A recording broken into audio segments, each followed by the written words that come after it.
part 2 of this tutorial in InDesign. Part 1 shows you how to incorporate text, how to change the text size, how to create text columns and how to incorporate a pull quote. This tutorial is going to show you how to put an image into your page. Now, as we said before, up here you can access your different layers, and again it works exactly like Photoshop where you need to have certain images and text above one another, and you would do that in this option up here. I'm actually going to create a new layer because this is where I'm going to place my image. Remember what I said, all image manipulation, any retouching, any cropping must be done in Photoshop before you incorporate it into InDesign. InDesign, think of it like a jigsaw. You're putting everything together in this particular software package.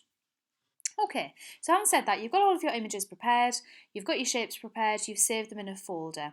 Make sure that if you are deleting any backgrounds in Photoshop, remember you will need that if you're going to do any kind of text wrapping, you will need to save it as a PNG or a TIFF file.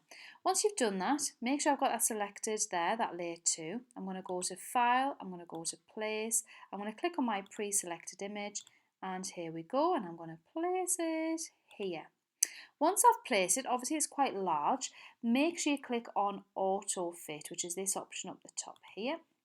And if we hold down there, we can see it kind of resizes, but it maintains the shape. Okay, we've slightly gone off there. Now if you hold the edge, we can actually drag that up into our text. At the moment, I'm right in the middle of the text. I'm actually covering the text. We don't want that at all. So let's move that down. Now, did you notice what I did there? I had the little hand tool. And what I was doing there, if you select there's two little boxes. There's a red box, which is actually highlighting that image. And that will actually, because I've clicked auto fit, even if I scroll that in and scroll that out, it will zoom in and out and it will maintain the ratio. If you hover over and you use this circle button here and I drag it down, can you see there's a blue box which is actually moving? That is the place box. Obviously that's no good, so if you do that, just make sure you select the correct box. Let's just undo move item. Now here's my image here, we're ready to go. We've positioned it where I want it to be. Obviously you wouldn't have a floating body in the middle of a page, you would do it more appropriately than I have here. Once you've selected the image, if you go to Window, and I want you to go to Text Wrap, and again you get another submenu pops up.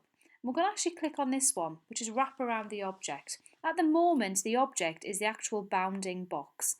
That isn't very good for what we want to achieve. If you go to this option, Contour Options, and click on Alpha Channel, you'll notice that the text starts to wrap around the image as appropriately. And you can see here you've got both right and left sides. Let's see if we can still do that if we click on Detect Edges. No, so it's just going for the edges of the box, so you're better off going for the alpha channel. Now we need to set the gutter. The gutter should be 3 throughout, so let's make that 3. And that means that your text isn't ending on the actual edge of your image. And you can actually see you've got an outer line has appeared to make sure that when we're text wrapping, the text is wrapping around that red line around my image. And then once we're happy with that, we are done. What you can do, there are some other effects that you might want to apply to your image which may be appropriate. So if you go to Window, there's different kinds of things that you can do. Now I think I did this before. So if you go up here, we can actually create a drop shadow which might give a nice 3D effect to your image. We can take that off as well. We can go to, if we go down here, effects. So there's lots of different effects you can have down here. We have, it's not going to let me, is it? We can screen, overlay, hard light, dodge, burn, darken, lighten, hue, saturation, colour, luminosity. All of these options are very, very similar to Photoshop. They are Adobe software packages after all. But you might want to have a go at some of these effects, so we can have outer glow. Again, this was the same kind of effects that we could have in Photoshop. So it might be that once your image is in, you might wish to apply an effect, and you could do that here. But what I would encourage you to do is to actually do all of your effects, enhancements, retouches in Photoshop, because that's where it's meant to take place. Now if I click on here, you can see that my image is there.